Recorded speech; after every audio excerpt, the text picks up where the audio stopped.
And if there's anybody who would like to have their name called out after the silent meditation when we're all in a wonderful energy for healing, you can write their name on a piece of paper and put it into the prayer box, and it will go onto the prayer list. Right now we're going to do a call and response. It's just a very simple chant, and it's really what you're saying, what the feeling is. You want to put your feeling into the response and let it lift you into a higher consciousness.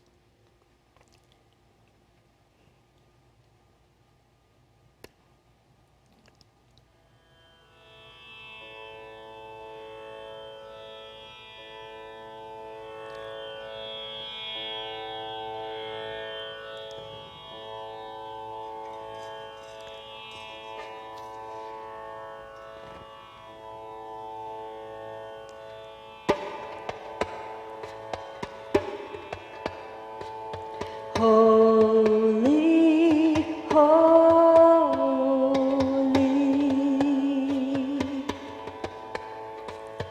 holy,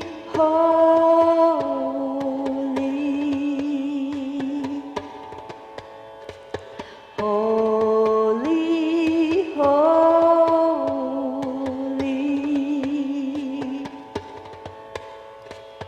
holy, holy,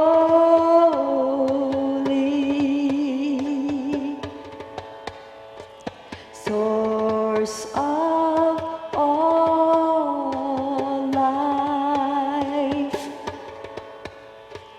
source of all life, source of all life.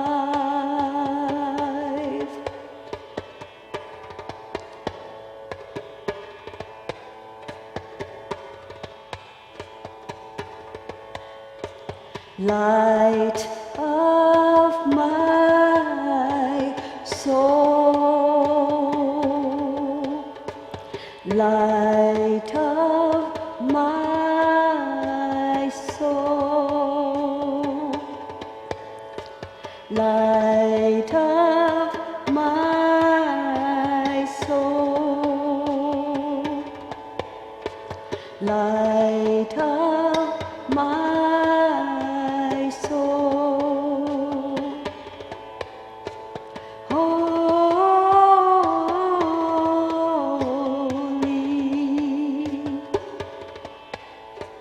holy,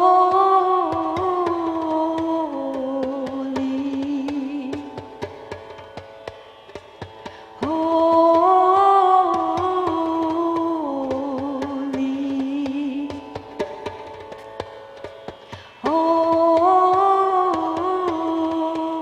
holy, living in the ecstasy of love, of love, living in the ecstasy of love, of love, living in the ecstasy of love, of love, living in the ecstasy of love, of love, divine love, oh, divine love, oh, divine love, oh, divine love, oh.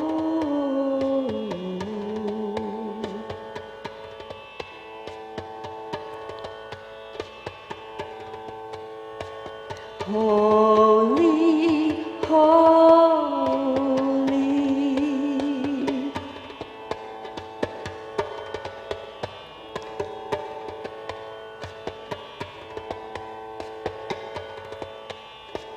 holy, holy,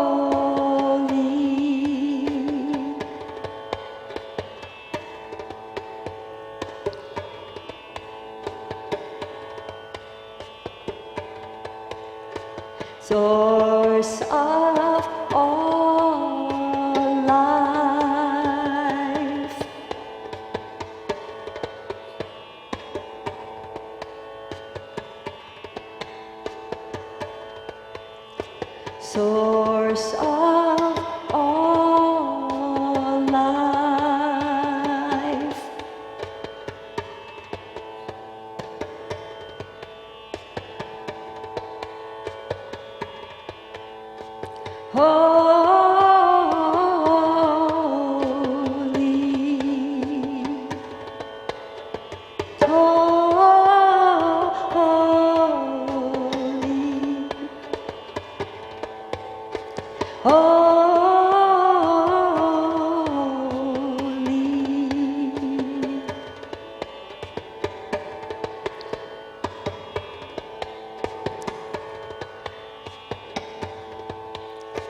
Living in the ecstasy of love, of love.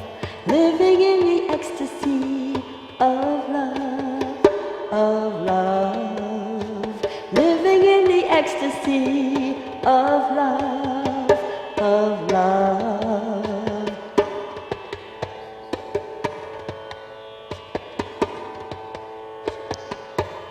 Living in the ecstasy of love, of love.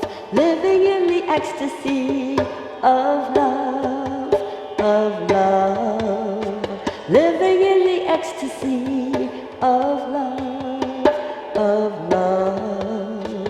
Living in the ecstasy of love, of love. Divine love, oh, divine love, oh, divine love, oh, divine love, oh, divine love, oh,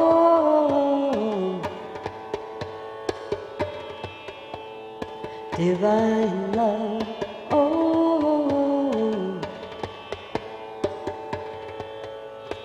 divine love, oh,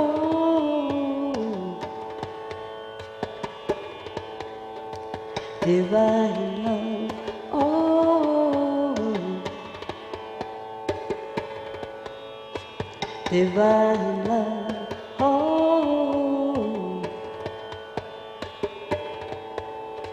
holy, holy, oh,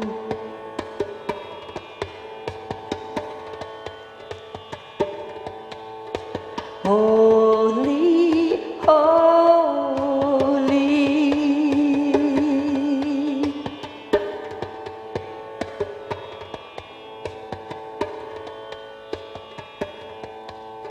source of all life.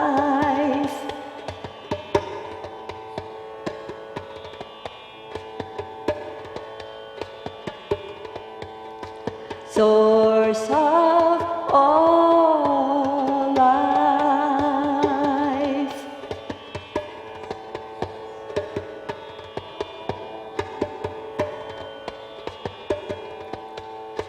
Light of my soul,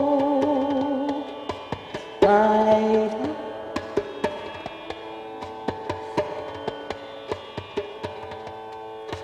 light of my soul.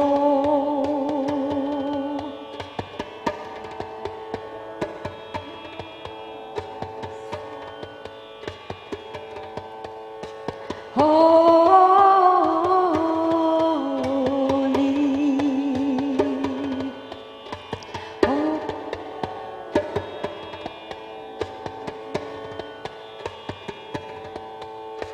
holy,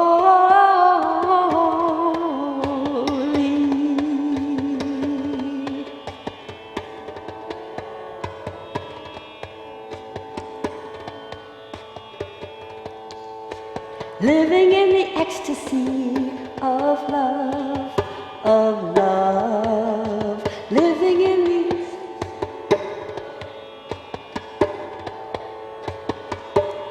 living in the ecstasy of love, of love.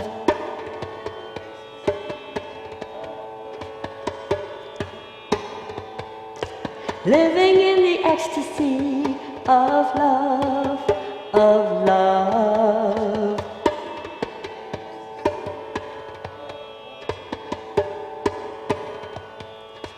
Divine love, oh,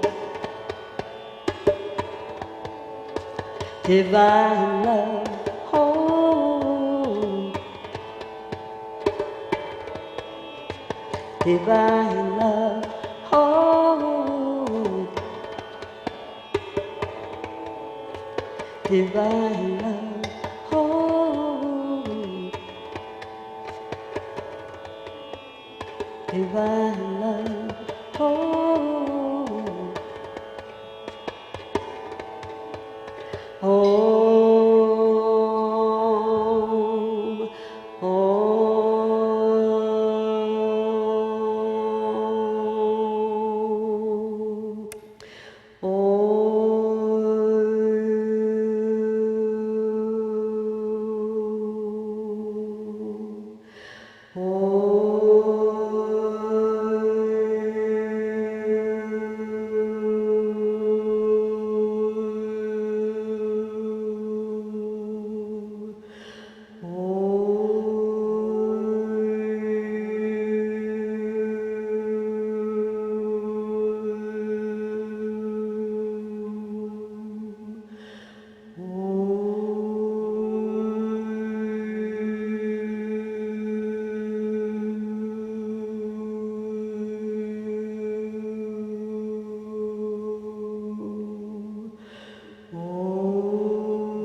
The truth will make us free.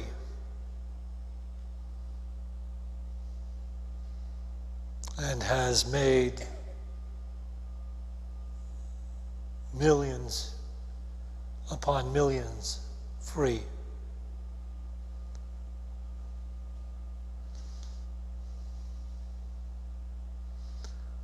And it is fairly simple to recognize the truth if we wanted to.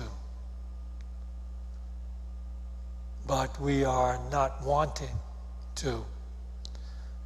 Early on in our lives, we suppose the world can provide what happiness we're seeking. And so we are not going to enter the more expanded awareness of life. We're going to stay with the narrow definition of life, being strictly this personal, physical body life. And it comes with the supposition that everybody else is living a personal, individual body life, and that their self-interests and mine don't always match.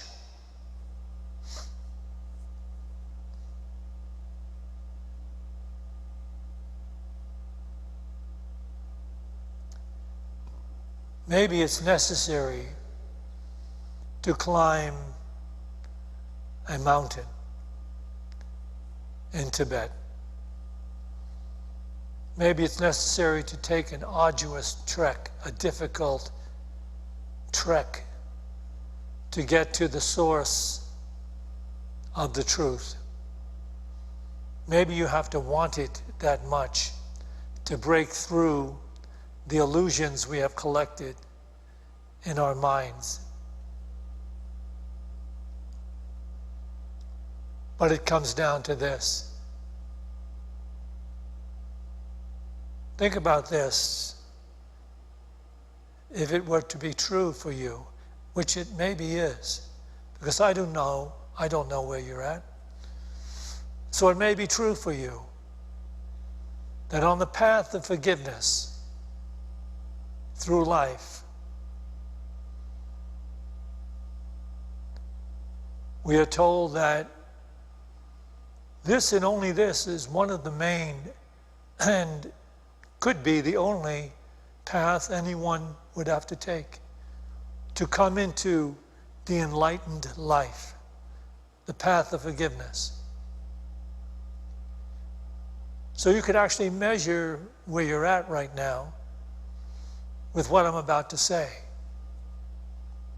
The path of forgiveness leads to a place of recognition where there is no one and no thing that needs to be forgiven. Think about that. That's kind of like a meditation. There is no one and no thing that needs forgiveness.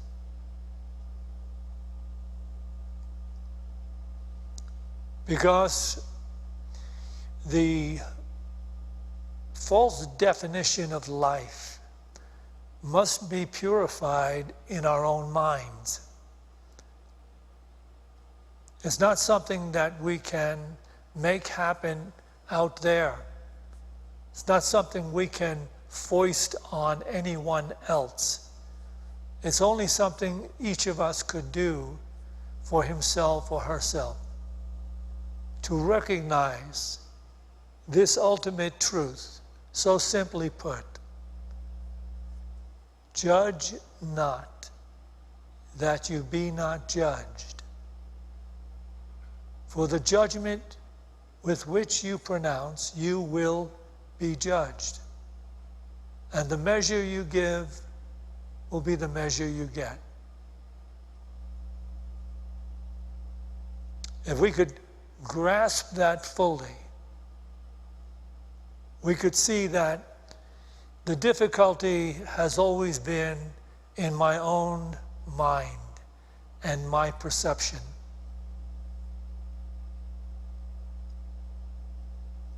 So it is necessary to purify that in my mind and get to the place where I have vision, which is above the seeing and the thinking of the world that I was born into.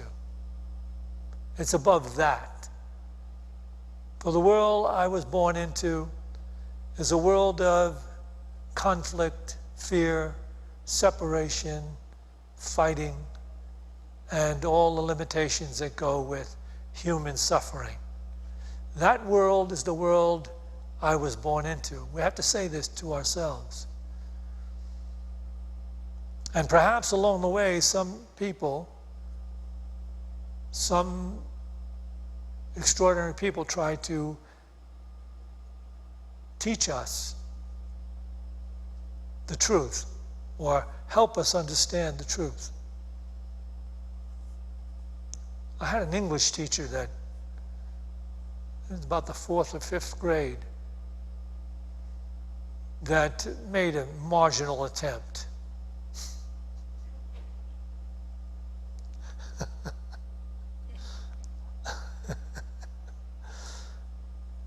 So, but in those days and in the school I went to, that was like trying to crack a slab of granite with your hand. But she meant well. But it cuts, you see, the second part of that judge not statement is attempting to get us to see the truth, at least consider it, even though we may not embrace it. Why do you see the speck that is in your brother's eye and do not notice the log that is in your own eye? Why? Why is that? Why is it I'm capable of seeing the faults and limitations of others so clearly, but don't recognize that my mind is riddled with faults and limitations? Why is that? Why did we start off with that? Why is life set up in that way? Why is it that a seed must fall into the earth and die before it can break through and be born up through the shoots and into the light and blossom?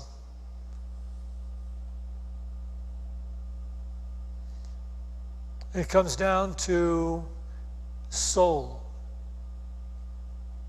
In order for the soul to live free in the universe,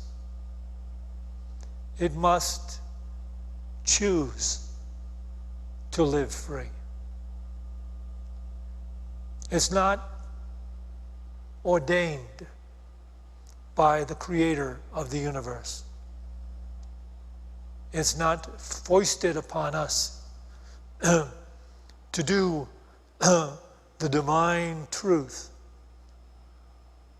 It's given to us to learn it because we have to decide we want it.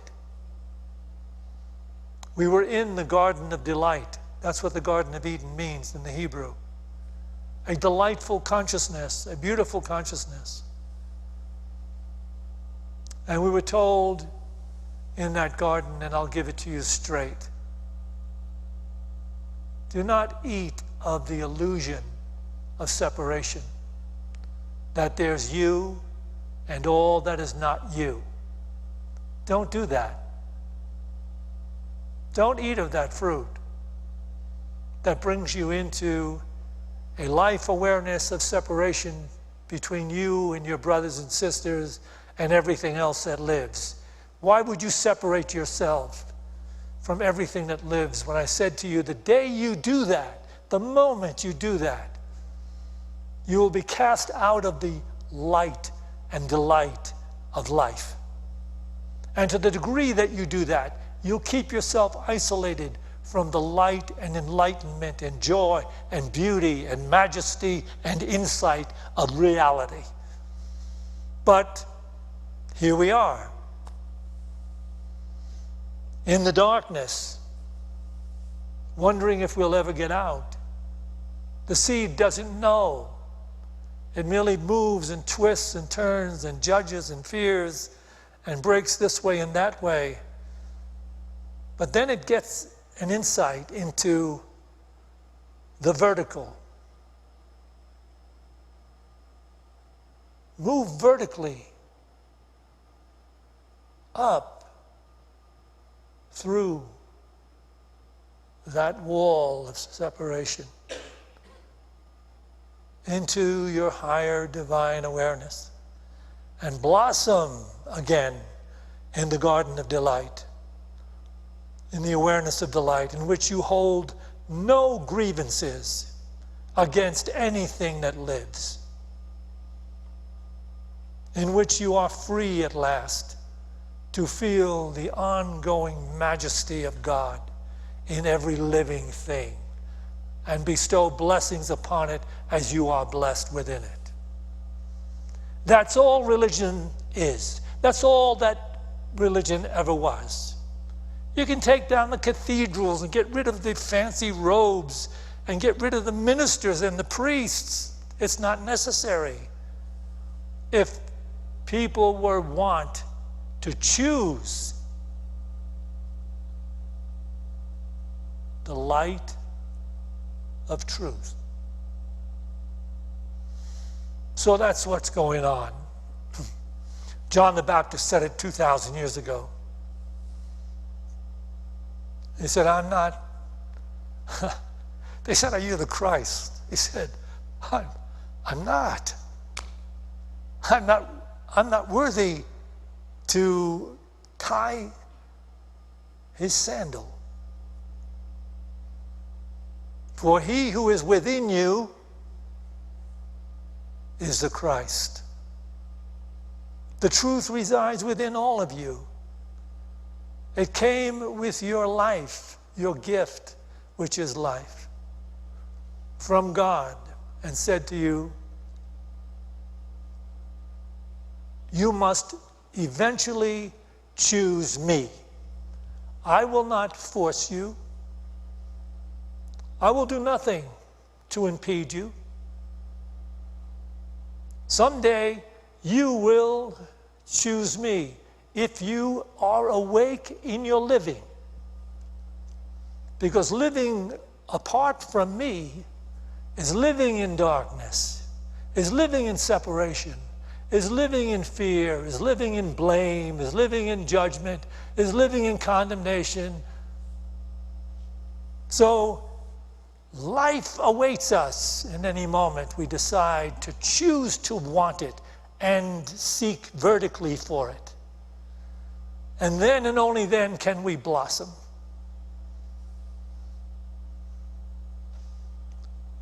So if you don't take anything out of here tonight, you can take out the idea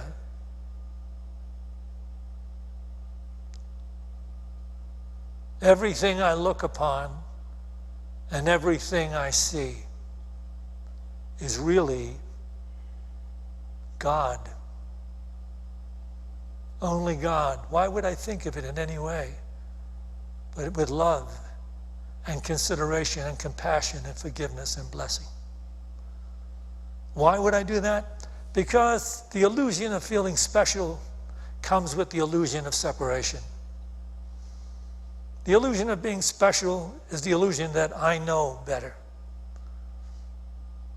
that I know enough, that I can figure it out, that I can make my way in this world. I'll make enough money, I'll gain enough power, I'll do what I have to do, and then I'll have control over all the things I want that are going to make me happy and make me free. Despite the fact that if you even casually read the newspapers or watch the 6 o'clock news, you know that the people that have gained all that seemingly wealth of the world are sick. So many of them are sick inside, and many of them sick outside, and many of them are in drug rehabilitation centers, and many of them can't get enough alcohol to try to drown this sickness.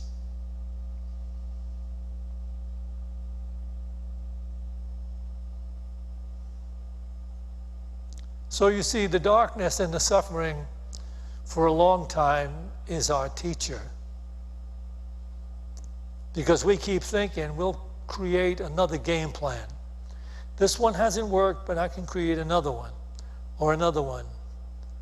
But at some point, we have to relinquish and choose the garden of light, to return to the enlightened life in which I recognize the presence in everything that lives, and I live to bless and to share peace and joy and love.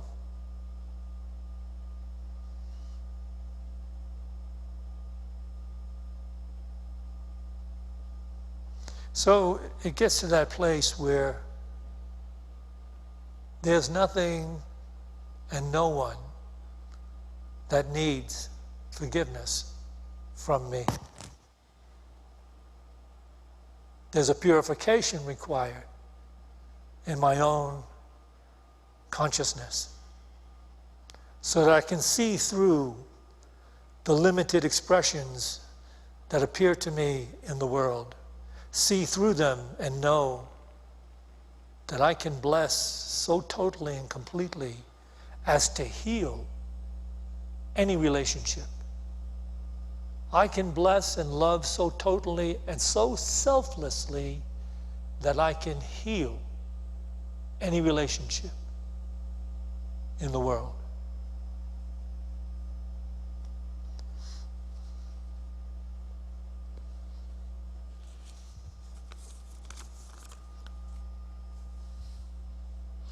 Listen to how pointed A Course in Miracles puts it here from the old text on page 259. So this is the language for those who are ready now to step vertically into the light. If you're not ready, that's fine, because there's nothing judging you except yourself. And your experiences will judge you.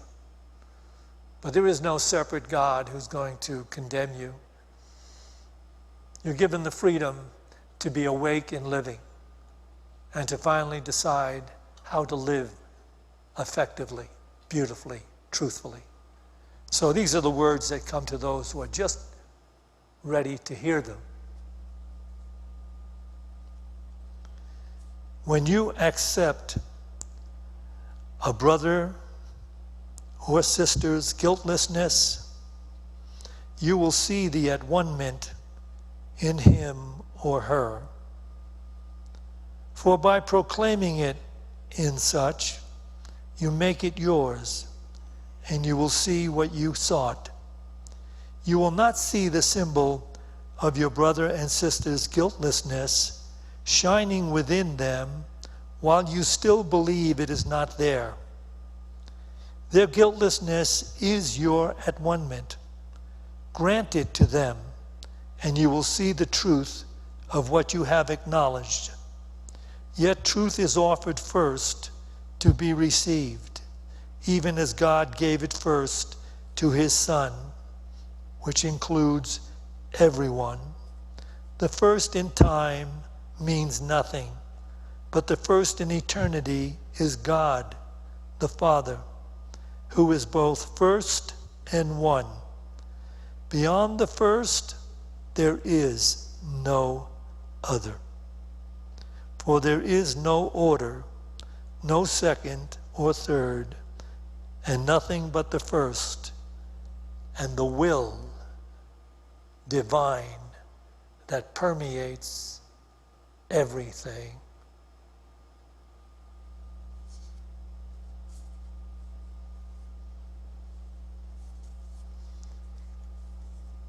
So that's where the path of forgiveness leads, to a recognition of guiltlessness. At first, we have to practice in a focused manner to look past the seeming inconsiderations and conflicts and affronts of those others, seeming others around us. We do that. We take to task our own awareness. This is a mystical journey, but it is the only journey. The rest of it is just involving ourselves in the painful teachings of darkness. Yes, they are teachings. How many times will you go around and do the same limited thing, think the same limited thoughts, carry on the same limited actions in relationship to the separation in which you believe you live? How long will you do that before you will take to task your own awareness?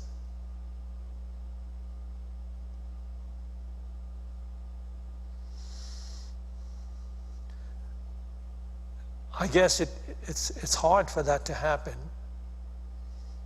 in the early years, born into the illusion as we are. For in the early years, we suppose that there's hope in gaining the world. But as we live long enough, we begin to notice something, because it's hard for us to notice it in ourselves, but we very easily can notice it in seeming others, because they're just reflections of what we believe. But we begin to notice people saying things about something that isn't true. They're living from an idea about something that isn't true. And they're carrying on limited perceptions of things that we know aren't true. But they're just reflections of us, because if we didn't believe that way ourselves, we wouldn't be seeing it everywhere. But we notice it. So they become our teachers. They are the ones operating to teach us that there's something about our perception that really is simply projection. So this is the high hurdle on the journey that is worth taking. The journey that A Course in Miracles says is a journey without distance. This is the high hurdle, to step beyond one's own illusionary projections into the consciousness divine.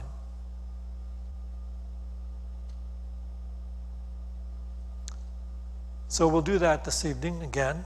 We'll share in a meditation together. And we'll begin with our Tibetan bowls, but before we do that, if you have a meditation technique, when we do the approximate 10 minutes of silence,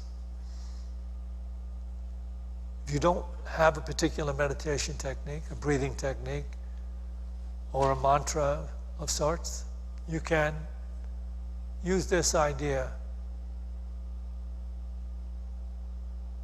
Everything I look upon, everything I see, is only God waiting for me.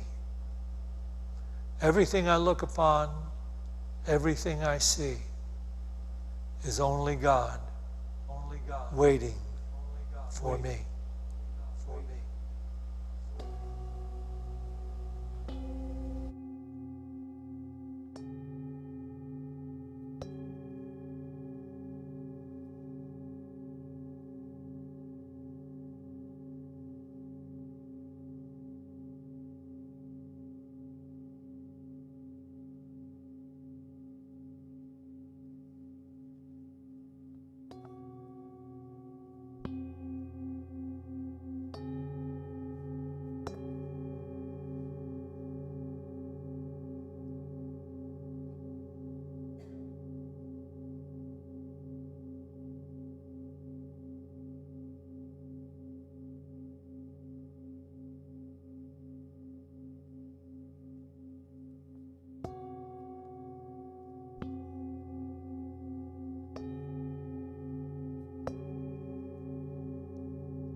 Let us take a few moments to pray for those who have been submitted to our prayer lists.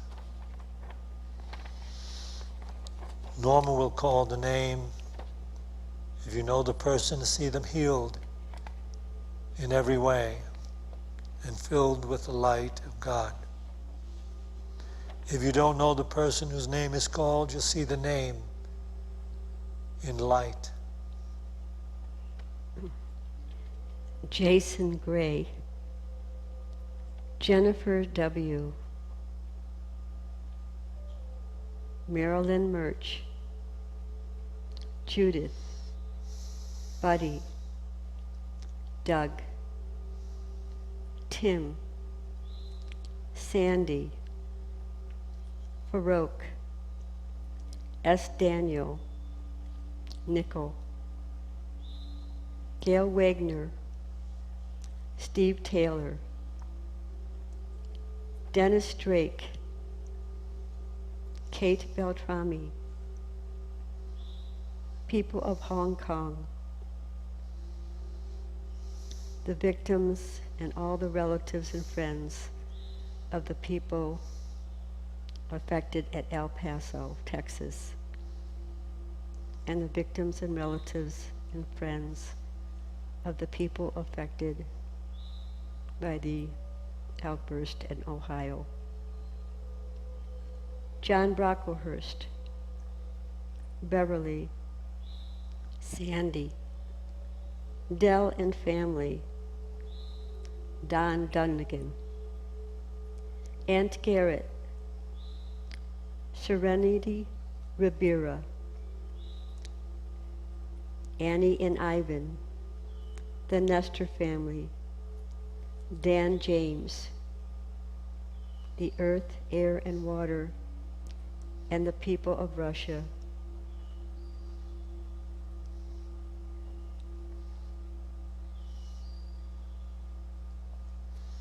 You could call out a name now if it isn't on the list.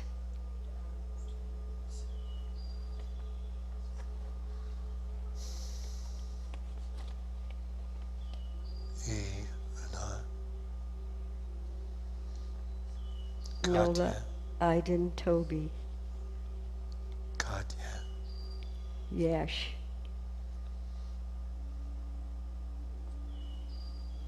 Cameron and Reed,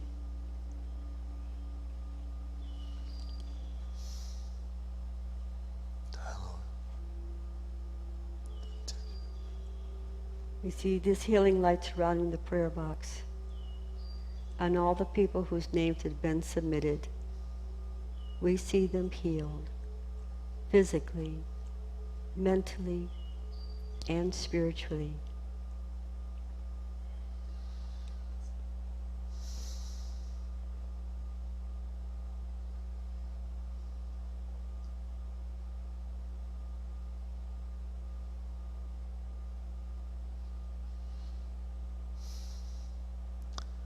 Let us take a few moments to recognize this refined awareness, the awareness of the presence of God, opening in the consciousness of everyone sharing the Boulder community with us.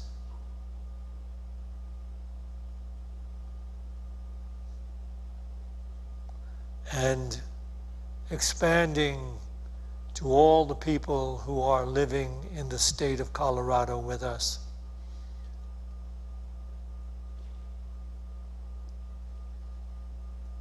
And this divine awareness expanding now throughout the entire United States of America. Everyone awakening, becoming more and more aware of a divine intelligence and love that calls us to be calm, kind, compassionate, and peaceful. And this awareness extending throughout all the human experiences on all the continents of the world.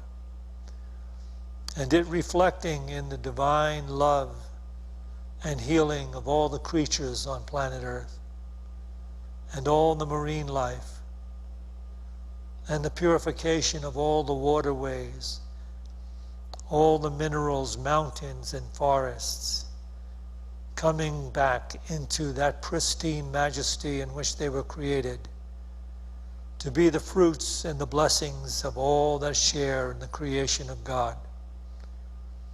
We acknowledge this to be the destiny of planet Earth as we pray.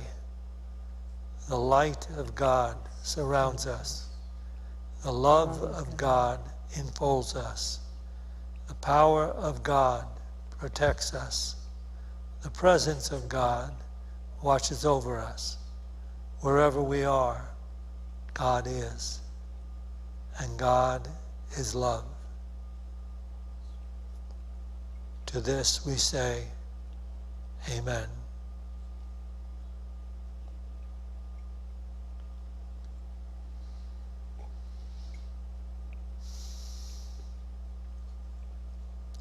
We will take an offering for unity now.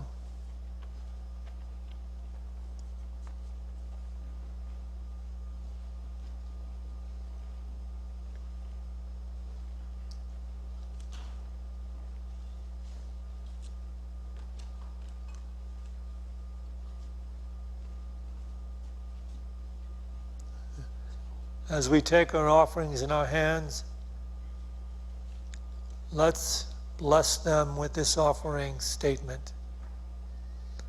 Divine love blesses and multiplies all that I give and all that I receive because I give. Together, please. Divine love blesses and multiplies all that I give and all that I receive because I give. I am thankful for each breath I take is a miracle of life.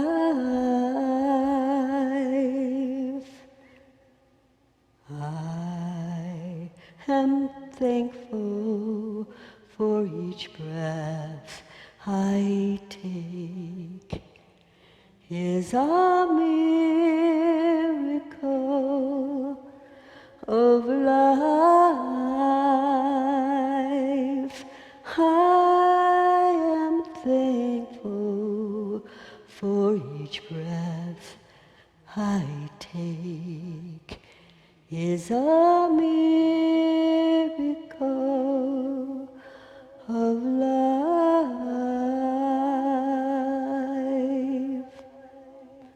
Ooh.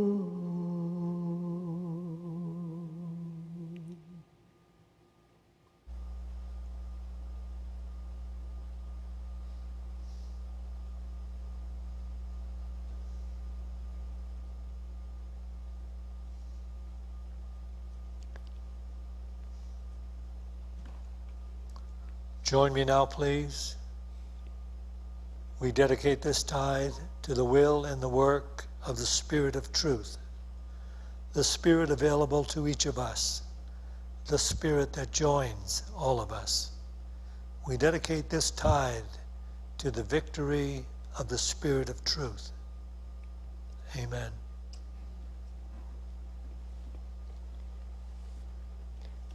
Well, this weekend is the welcome back to Unity.